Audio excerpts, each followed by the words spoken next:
Président, Monsieur le Premier ministre, collègues, vous devez refuser la guerre.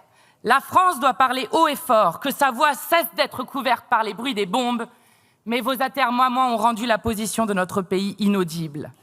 Il y a un siècle déjà, Jean Jaurès prévenait les contemporains de son temps séduits par la violence exacerbée. On ne fait pas la guerre pour se débarrasser de la guerre. Ces leçons valent pour aujourd'hui. Le monde est au bord d'un gouffre, placé là par l'inconséquence et la déraison totale de ceux qui aiment à se poser en dirigeant du bloc occidental.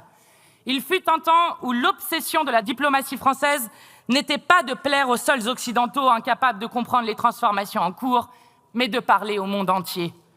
La France doit demander des explications au chancelier allemand Friedrich Merz, qui a considéré qu'Israël faisait le sale boulot pour nous tous en déclenchant un conflit régional et en bombardant des installations civiles, ce qui est un crime de guerre. Nous n'aimons pas, alors que notre voisin veut devenir la première armée conventionnelle d'Europe, entendre de tels mots violents, si éloignés du droit international. Vous devez refuser la guerre. Vous devez refuser cette guerre sans limite qui ne mène à rien, sinon à la déstabilisation toujours plus grande du Proche-Orient et par là du monde entier. Nous vous avons demandé ce débat car nous avons été stupéfaits de votre incapacité à condamner l'agression israélienne contre l'Iran, dont il ne fait aucun doute qu'elle est contraire au droit international. Vous avez mis 10 jours à nous répondre et refusez aujourd'hui que la représentation nationale puisse voter. La position de la France vis-à-vis d'une guerre de cette ampleur ne peut dépendre de la volonté d'un homme seul, fût-il président de la République. En 1967, voici ce que disait le général de Gaulle au gouvernement d'Israël. Si Israël est attaqué, nous ne le laisserons pas détruire. Mais si vous attaquez, nous condamnerons votre initiative. Puisqu'Israël avait attaqué en premier, la France n'avait aucunement participé à sa défense. En affirmant, après les bombardements de la nuit du 12 juin, l'attachement de la France au droit d'Israël à se défendre, vous faisiez mine d'ignorer que c'était précisément Israël qui avait attaqué en premier lieu. Vous avez rompu avec l'attachement de la France au droit international, capitulé sans condition devant l'international réactionnaire en ralliant la doctrine de la guerre préventive. Cela vous a conduit à regarder impuissants les frappes israéliennes sur la prison d'Evin, dans laquelle sont pourtant enfermés 2 Français, Cécile Kohler et Jacques Paris, ainsi que la jeunesse condamnée à mort par le régime iranien. Vous êtes restés muets devant les frappes sur les installations nucléaires iraniennes, pourtant considérées comme des crimes de guerre et faisant peser un risque de contamination radioactive. Vous devez refuser la guerre et vous devez refuser tout particulièrement la guerre préventive. En droit international, la guerre préventive n'existe pas. Ce prétendu principe a été inventé pour les besoins de l'administration Bush Junior en 2003, contente de tuer Saddam Hussein que son pays avait aidé contre l'Iran. 1 million de morts plus tard, après la naissance de Daesh largement permise par ses brillants stratèges, les mêmes osent revenir défendre cette idée. Les mêmes qui défendaient mordicus que l'Irak détenait des armes de destruction massive, affirment aujourd'hui que l'Iran serait au seuil de l'arme nucléaire, alors que toutes les agences de renseignement disent le contraire. Le ridicule ne tuant pas, ce sont encore les mêmes qui hantent les plateaux télévisés pour conseiller toujours plus de bombes sur toujours plus de civils, l'éditorialiste Caroline Fourest allant jusqu'à oser dire que le peuple iranien allait devoir payer le prix du sang. Ces propagandistes de guerre sont dangereux.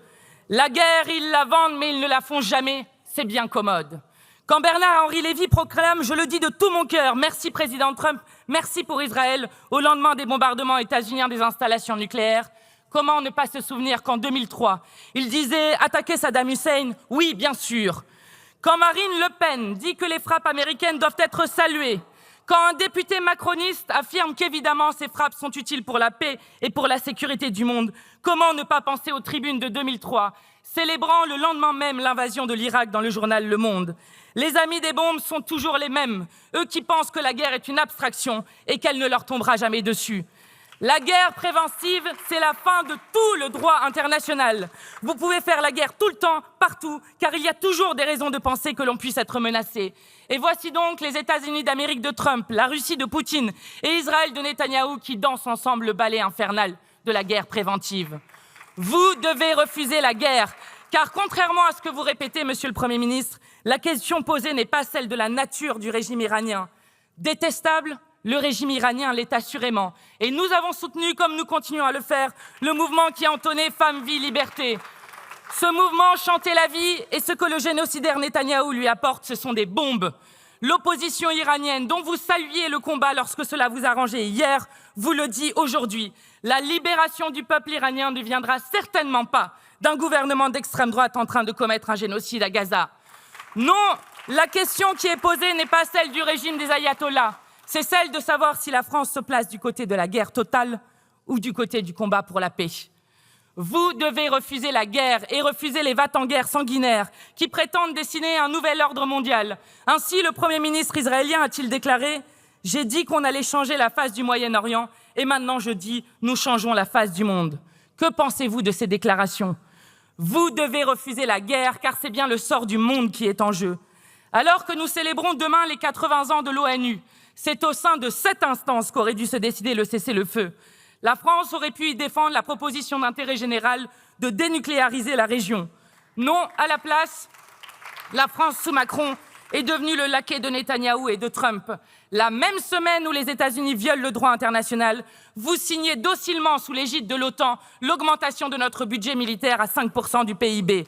Rendez-vous compte du niveau de servilité quand le secrétaire général de l'OTAN se félicite que Trump fasse payer un prix énorme à l'Europe, réalisant ce qu'aucun président américain n'était parvenu à faire durant des décennies. Servilité auquel il ajoute le ridicule et l'humiliation quand il commente l'action de Trump. Dadi doit parfois hausser le ton. L'OTAN affirme par ces mots, s'affirme comme une organisation à la fois hostile au droit international et profondément anti-européenne. La France doit sortir de ce piège. Cela vous attriste sans doute, mais nous n'avons plus rien à voir avec les États-Unis d'Amérique. Vous faites une grave erreur en vous alignant totalement sur l'extrême droite de Trump. Comme l'extrême droite, elle s'incline devant toutes les violations du droit international. Ici, Marine Le Pen préfère ainsi Trump et Netanyahou à la France. Elle préfère les crimes de guerre et les génocides à la paix. Voilà ce que nous n'accepterons jamais pour notre pays. Monsieur le Premier ministre, vous devez refuser la guerre et le génocide. Car en attendant, vous ne parlez plus de Gaza ou si peu.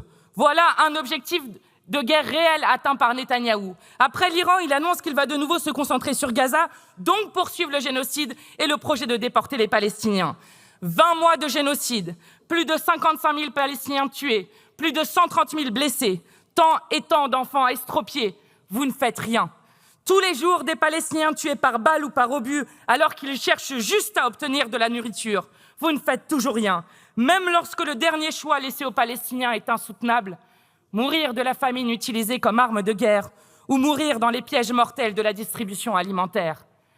Au Liban, 1 personne sur 4 vit en réfugié dans son propre pays. Des frappes israéliennes ciblent régulièrement le Yémen et la Syrie. Et toujours rien. Jusqu'où l'impunité du criminel Netanyahou et de son gouvernement génocidaire ira-t-elle? Monsieur le Premier ministre, vous êtes responsable de cette impunité. Vous qui n'avez rien dit quand 6 de nos compatriotes, dont l'élu française Rima Hassan, sont arrêtés et détenus illégalement par l'armée de Netanyahou pour avoir tenté de briser le blocus illégal de Gaza. Vous qui laissez le Premier ministre israélien, apparemment ça vous fait rire, sous mandat d'arrêt de la Cour pénale internationale, survoler notre territoire en violation de toutes vos obligations.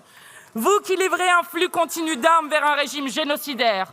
Vous qui avez le droit international à géométrie et à géographie variable, avec 17 trains de sanctions contre la Russie de Poutine, mais toujours aucune sanction contre Netanyahou. Oui, nous sommes fiers d'incarner une autre voix de la France, une voix de la France de la paix et non alignée, une voix écoutée dans le monde. La France qui ne pratique pas un 2 poids 2 mesures révoltant.